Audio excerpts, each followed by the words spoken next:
Hi everyone. Hi everyone. I think we're live now. Thank you all very much for your patience. We just had a couple of technical issues again, just getting everything lined up for our next session. We're really happy to have Andrew Hansford here and lined up ready to share his presentation with you. Andrew is an absolute guru in all things aesthetics. He's Global Education Ambassador for FilmEd. He's also a lecturer, a writer, director of Fusion Aesthetic Academy, and really just knows everything there is to know about the aesthetic world. His webinar today that he's going to share with you is Advances in Microneedling for Skin Rejuvenation. We will be doing a little Q&A session at the end, so do type any questions you have for Andrew in the YouTube chat box as we go along. But I'm going to hand straight over to Andrew now to kick off his webinar. Thank you. Hello, everybody. I don't know how many people are on there. I can't see anybody. Technical issue means I'm doing it on the phone, and I'm going to have to ask the lovely lady on the other end of the phone to move the slides for me as we go along. So do you want to get started? There we go. Perfect. I also want to say I hope everyone's feeling okay in this unprecedented time that we're all going through. It's tough, but we'll get through it and we'll come out the other side bigger and better. So let's start. So if you'd like to move to the next slide, please. Okay, so a lot of you, we're looking at differences here as to the level of understanding when it comes to this particular subject. So I'm not going to bore you with the basics. And what I am going to try and do is answer some of the questions that I've been asked over the last few months. So it's not how to, what to, why to, etc. It's a little bit more open than that. If you want to go deeper, because obviously we only have half an hour and it could take me half an hour to say my name, you know what I'm like. So I will always answer those questions afterwards in the live Q&A, or if it's more complicated than that, you can do it personally on the email address and contact details that I'll give you at the end. So basically, what is microneedling? It's subcision, technically.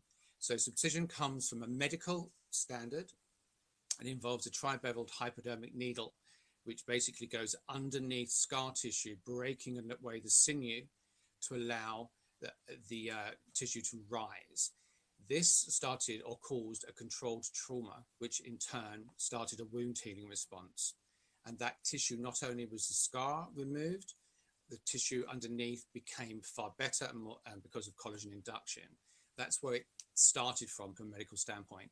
From our perspective, we don't want to use a big, massive tri-beveled hypodermic needle. We also want to make sure the integrity of the epidermis is intact. So from that perspective, we moved on to a thing called microneedling. Next slide, please. So in brief, it's been called many things: medical needling, microneedling therapy, collagen induction therapy, percutaneous collagen induction therapy, blah, blah, blah. Lots of different things. It technically is microneedling. Let's keep it at that. What we're doing is puncturing the skin, creating a channel or a micro wound, which will trigger the body to fill these wounds with new collagen and new elastin. Of course, there are various... Sorry, Andrew, I'm sorry to interrupt you there. We're having a few comments that people are struggling to hear you. I don't know if you're able to speak up a little bit and lean a bit closer to the mic. Okay. I think if everybody can turn up the speakers on their computers as well, I think Andrew's just a little bit quieter than the rest of us. Okay, it's right against my mouth now, God forbid. So we have various devices. It started out with a roller, it went to vertical devices and stamps, etc. There's lots of them. Next slide, please.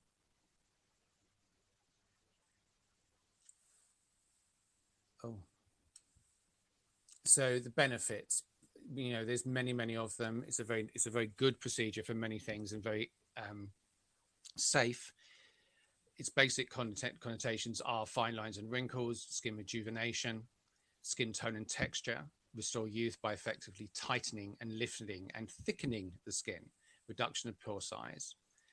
On the other side of the coin, we have enhanced transdermal delivery. So we have increased absorption of cosmetic solutions, a transdermal delivery of cosmetic, topical and photoaging, and of course PRP can be used in this situation too. We'll get onto this particular subject in a moment. And the protocols are stretch marks, improvements of scars, alopecia, pigment stabilization, growth hormones, stimulation and delivered painlessly and safely with little or no downtime. Next slide. So really, this is the basics of everything. So what do we need when we're doing a patient or treatment with medical needling, or microneedling, I'm sorry, is to understand the physiology behind the needling, behind needling.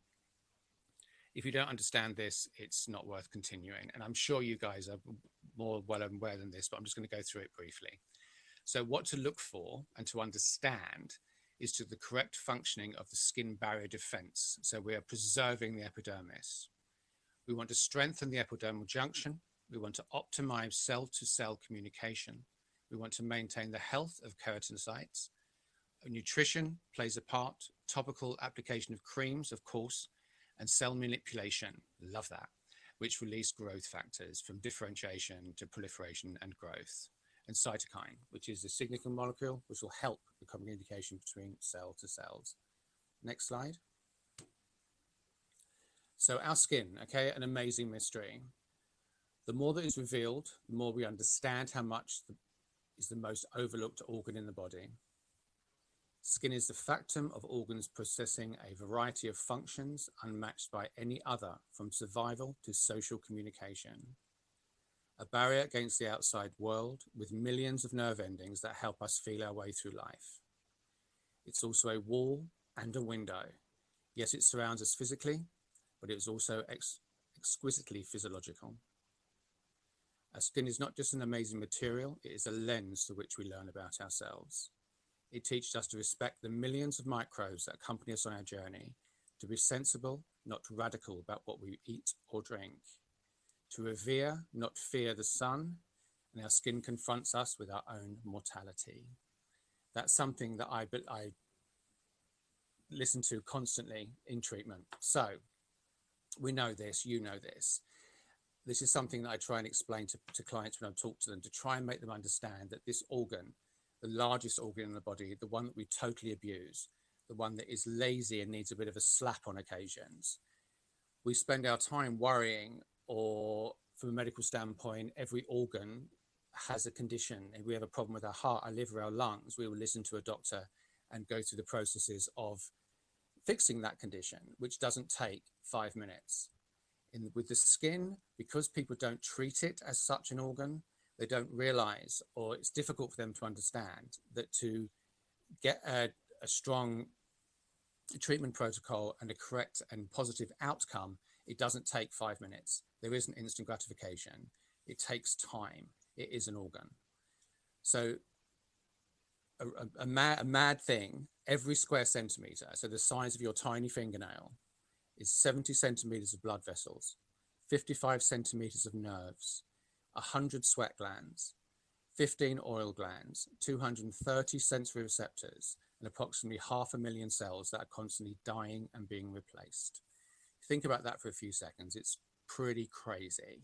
And those are the things that we are looking at when we are doing clients.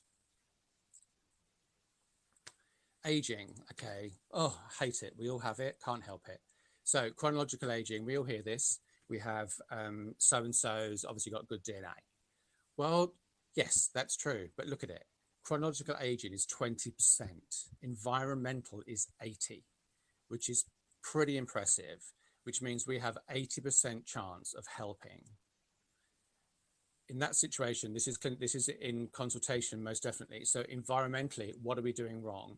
And this does come down to needling, believe me, because these are all the things that you've got to look at before you start treatment. It's not one-stop shop here, or one treatment, one thing fits all. So UV radiation, what do they do in regards to sun, heat and humidity? That's air conditioning. It's also central heating. Smoking and alcohol. Smoking, definitely. Alcohol, the jury's out on that. Resveratrol, I'm all over it. It's good for you. Pollution, stress, poor nutrition, hormonal changes. So all of those things are medication. All of those things have to be taken into consideration. Next slide.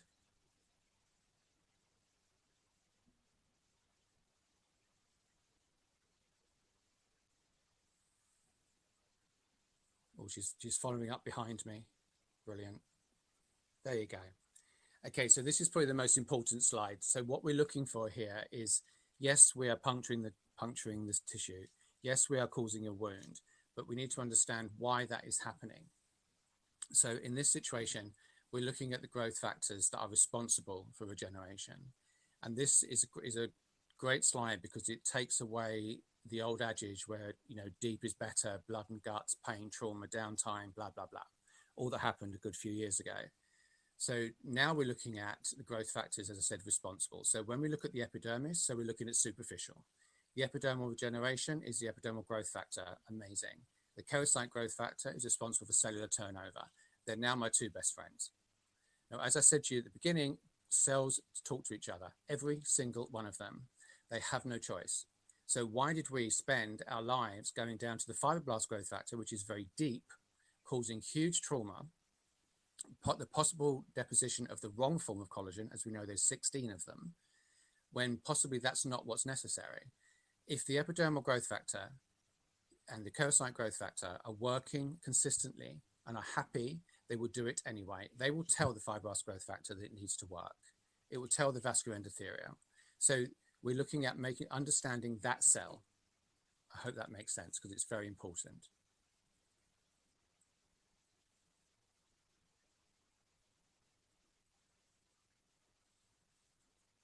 Okay, so telling the cell what to do. This is called manipulation of cellular function. It's very interesting. It's very complicated, but it's really fun. As I said, we start as a cell and we end up as a human being.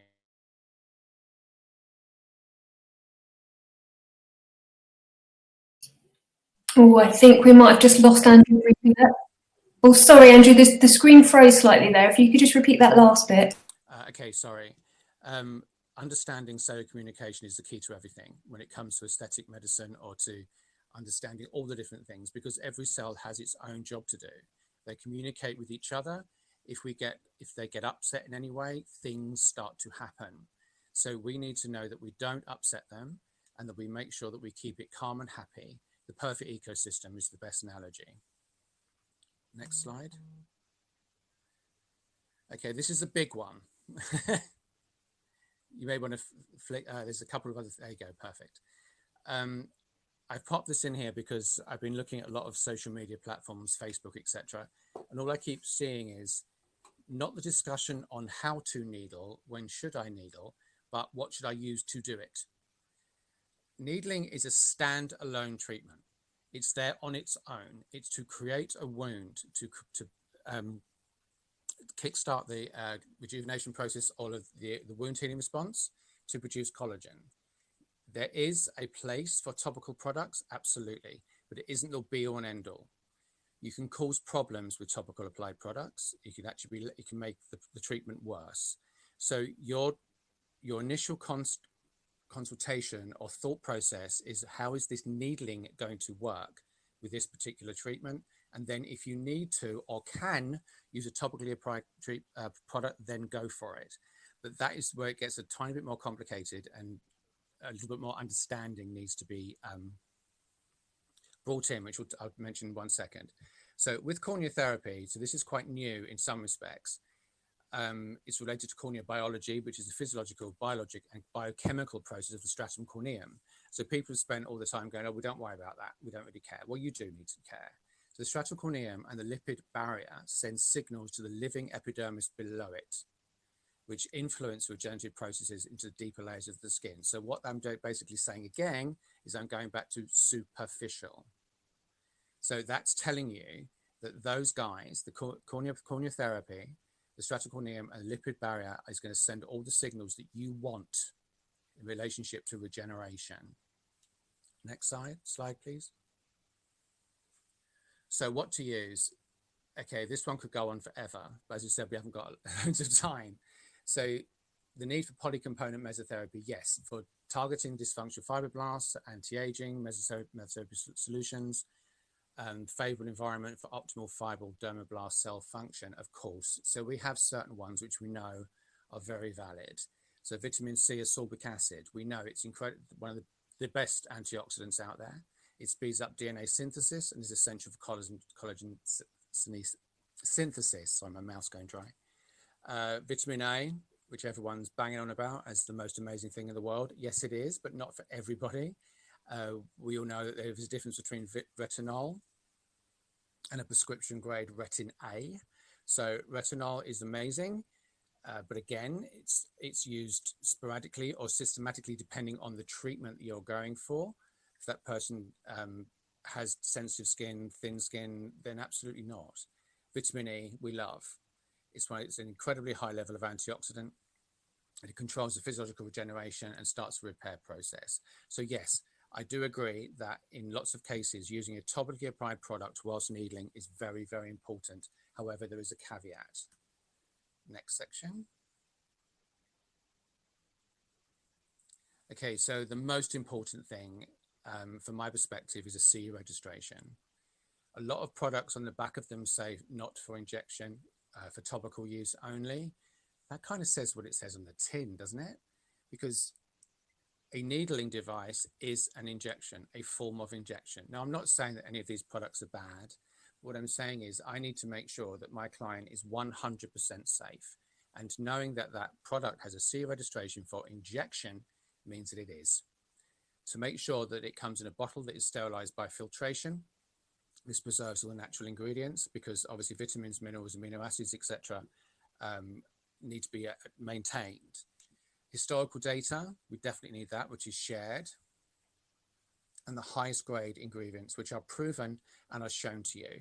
As some of you are aware, and it was mentioned at the beginning, I am an education ambassador for PhilMed. I'm not here to sell here. All I'm saying is that I know that this product has 40 years of clinical knowledge, a backstory that goes, as I said, for 40 years, has 59 ingredients in it. So we know it's the best vitamin A, the best vitamin C, the best vitamin E we could possibly get because we have the proof. Clinical studies, etc. So in conclusion, what we're looking for is the composition of these formulations do appear daunting because there's an awful lot of them, but it means that they have a very strong clinical backstory to be able to prove that these things happen or these things can work. So we know the molecular weight is small enough to actually do anything. We know that the hyaluronic acid molecular weight, which is very important. You don't want anything that's too big. We don't want anything that's too small. It's the right hyaluronic acid to be able to go in and actually kickstart our own HA, because at the end of the day, that's what we want to do. With all vitamins, minerals, and hyaluronic acid, etc., that we're putting in through broken skin, we want to help our own work effectively. Next slide.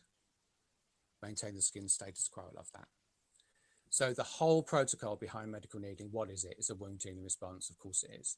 So we know it's the body's cry for help. We know that if we graze our knee, we cut our finger, cutting out a cup of cabbage, whatever, the wound healing response will happen. It cannot not happen. The body will not allow an open wound because of infection. Now, it depends to the degree of that wound as how long that will take. So we have seen historically treatments that were done maybe 2 or 3 years ago with particular devices that weren't excellent, and the poor patient was in massive trauma, loads of downtime, blood and guts, blah, blah, blah. And X amount of months later, they're getting keloid. But because that patient doesn't remember the trauma they went through, a year before, they're not going to relate it to that. It is a wound. So understanding the maturation process, which can go up to 24 months, is the understanding behind the needling protocol. So to me, it's little and often to not let the body go into full-on trauma, into downtime. I think of it from all sorts of perspectives, from a groin to a surgical wound. The same process is happening. Just depends on the degree it is. Also, collagenase, which is an enzyme that peaks at around day 14 in the wound process, is where collagen remodeling starts happening. So we're looking at a 2-week protocol now. So if we're needling every 2 weeks at 0.5, we have evidence to prove that that works. So now I'm actually saying to you, please don't give your clients needles to take home and do on a daily basis. It scares me to death. Okay, next. The inflammatory response. Now I'm here, I'm on this one too. I was told it. So for a long time, we considered that inflammatory response is a major activation to collagen production. Of course we were. That inflammation was linked to it's also linked to various medical conditions, but we now know that's not true. So if the inflammatory response was a good thing, patients with chronic skin conditions like atopic dermatitis should basically never age. So aggressive inflammation can lead to fibrosis without also the downtime, the pain, everything else that's going on. So those two colors there are showing you, I don't want the left one, I want the right one. A nice baby pink erythemic response is exactly what you're looking for. Next. So this is just there to tell you about devices, etc. I'm sure you all have your own. I'm sure there's a few more bits you need to click on. I'm sure you have your own, and it's your choice what you use. With the MRHA that are around at the moment, they're having issues with legislation, and the new one, I've used it recently. It's quite amazing from Unique Skin. It has a double FDA. So, and it also has the ability to circle motion. And I've always been very negative about circular motions, but I was had to say, okay, when it comes to this one. Next one. Okay, so the treatment itself. So in my perspective, every single treatment should be, next slide. There you go. Every single treatment, you peel first. We know that needling isn't instant gratification. We know you need a series of them. So for two reasons. One, by removing the stratocorneum, it's going to allow much better penetration of the needle. The client is going to leave feeling very happy because they've had a really nice peel that's going to just make them look glowing and sexy and fabulous when they're leaving the clinic. But we also want to make sure that we're not using something that's going to interrupt what we are trying to do. So I personally use gluconolactone. It's quite a new acid complex. And the main reason I use it is because it's lipophilic and hydrophilic, so it doesn't strip in any way, shape or form. We want to have no downtime, no trauma, no erythemic response. We just want to just clean that skin off. And so we can prepare it. That's technically the best analogy, to prepare the skin for what we're about to do with it. It's a 20% peel complex of mandelic acid and gluconolactone. So we know both of those things are very calming. They can be used on any skin type. And we know there's not going to be any drama, which is the most important thing. Next. Sorry, my throat's really dry. Okay, well, this is something that people hate me for. Right, topical anesthetic cream. Why are you using it? People seem to get very excited by this, and I have no idea why. A topical anesthesia is a vasoconstrictor. What does that mean? It removes the blood supply from the superficial tissue. What do we need in aesthetic medicine? What do we need for the aging? We need blood. So by removing that, it technically means waste of time. And back in the day, yes, you would have had no choice whatsoever because the treatment was so traumatic that you'd have no option. But now with the 0.5s, then there is really no reason whatsoever. Of course, if you're going to do scars much deeper and stretch marks, etc., then of course you can use topical anesthesia because the depth you're going at that point, we don't care. Okay, next. This is quite cool. This one took me forever to write, but it makes sense, I think, to lots of people because people still believe that more is more. But in this situation, we'll look at what we're looking for. Very clean. So no blood. We're targeting the epidermis. We're targeting corneocyte, keratinocyte, and melanocytes. The biological targets, we're looking at epidermal keratinocyte growth factor and look at all the skin conditions it's showing. So the acne, the milia, the post-inflammatory hyperpigmentation, melasma, facultative pigment, generalized vitiligo. No blood, no drama whatsoever. And the intervals are between 2 to 4 weeks, depending on the patient. To get pinpoint bleeding, we're then going to start targeting macrophage and fibroblast activity, angiogenesis and collagen definition, all the scarring. But again, we're talking pinpoint bleeding. And now we're looking at 6 to 8 treatment protocol dependent. Drops of blood, and we're not talking gushing drops of blood, is adipocytes and fibroblasts again. So it's angiogenesis and collagen definition once again, and it's hypertrophic and white striae. So that's, there's no one-stop shop here. Every patient is completely different. Everyone is totally bespoke. You could get rid of stretch marks at 1 mil, but you may also need to get rid of them much, much deeper. So it depends on what the client's showing. Next slide. So the average depth, what are we looking for here? So we're looking at many trials have, oh, that's spelt wrong. Many trials have proven that deep is not always better. In fact, in some cases, showing new collagen at a depth of 0.5, 0.6, even though the injury was at 1.5. So people are starting to reevaluate this now. So this is, again, difficult for me to actually say because it's patient dependent. But the average rejuvenation, bearing in mind you can do this every 2 weeks, is 0.5. Wrinkles, pigmentation, superficial scars, 1. Acne, chickenpox, stretch marks, and burns, you're looking at 1.5 to 2. But as I said, everything is bespoke and everything needs to be in consultation and preempted so that the client has the right expectations so you can get the right outcome. As I just said, 0.5 means you can perform it every 2 to 4 weeks. And this will give the client better results. It will also, or quicker results, sorry. It will also allow you to utilize other modalities such as mesotherapy, radiofrequency, and possibly advanced medical facials in between them. Because back in the day, it was 6 weeks. So we were doing 1.5 every 6 weeks. Well, their response was months down the road. And sometimes there wasn't a response. And this is not just me being me, but I've seen phenomenal results doing it 4 to 6 treatments every 2 weeks than I ever did for 6 weeks at 1.5. Okay, next.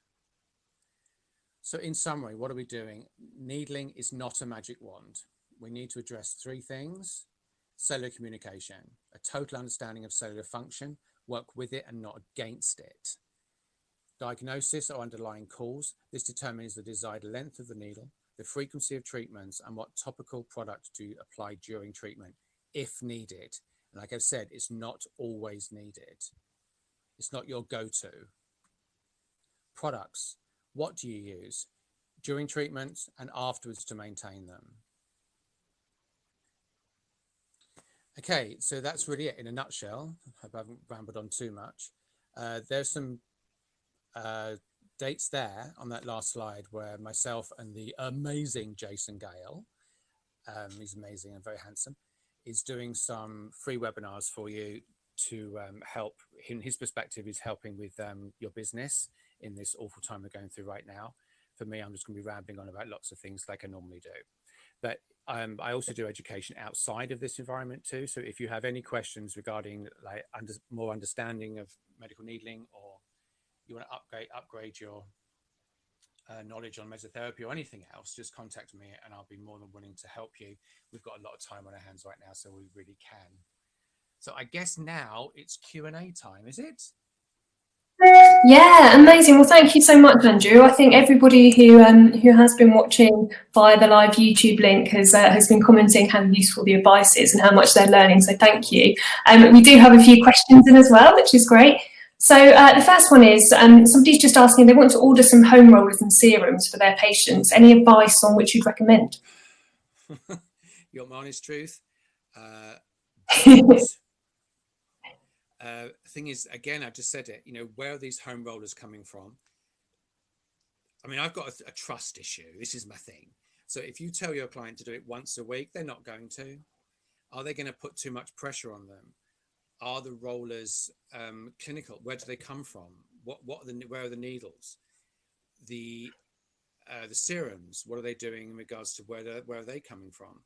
I mean, if you're talking about it because of the virus right now, and they want to maintain their skin at home at the moment where they can't see you, then I would say give them a better regime of good exfoliation, maybe peeling that way. But I really wouldn't give them a needling device, because also a lot of them say just wash them under a tap, or, you know, clean them. No, I don't understand. So, I mean, we do have another question, which I think you've probably answered there, which was in terms of microneedle roller sizes, which would you recommend for at-home use? So I suppose, again, probably not any. No, I think, you know, we're the professionals here. Why are they taking these things home? The thing is, and we've also got to be very careful that if they start doing these random needlings to themselves every 5 minutes, it can cause negative responses. And who are they going to blame? You. So I always try and keep it really clinical. Like I'm the professional. I'm doing my job. If you want to maintain this after treatment with me, of course, here's a peeling protocol, here's a nourishing protocol, here's a retinol protocol, a vitamin C, all of those things. They don't need to roll in between seeing you. We've got another couple of questions about combining treatments. One is, how long before do you perform the peel? So I think how long before you see the client for microneedling would you perform the peel? Same day, as long as you're using a peel that is very, very, a pH of around 3, 2.5, maybe 3. And it's like a gluconolactone, lactic, mandelic, something that's very calming, very soothing, nothing dramatic. You can do it directly before. Excellent. And what is your opinion on combining LED post-needling? Oh, my love, I love it. Love it. Very good with that one. Yeah, definitely. Obviously, if the client's showing an acne protocol, then you can use blue, but infrared and red LED is incredible post-treatment. Excellent. So the microneedling will really prepare the skin for the LED? It doesn't prepare it, they do different things. So the medical needling is causing the trauma, the wound healing response. The LED will go much deeper into the tissue. So that does it through a warming sensation, but it doesn't interrupt the cascade, the wound healing cascade, which we don't want to do. Excellent. We have one more question about peeling. Which skin preparation peel is best for sensitive skins? Skin preparation peel. Well, like I just mentioned, I use gluconolactone for film hair because it does everything. Gluconolactone is really good for sensitive skin. So is mandelic. Mandelic's the god of sensitive skin. Lactic is as well. Or if you want to go really non-sensitized, enzymes. But they're kind of losing it a little bit at the moment. But I would keep something very mandelic based because you're not going to cause a problem with that. And it can be used on every single skin type. Excellent, thank you. And again, we've got a question about home use at the moment. Is there a particular peel you'd recommend for use at home during this time?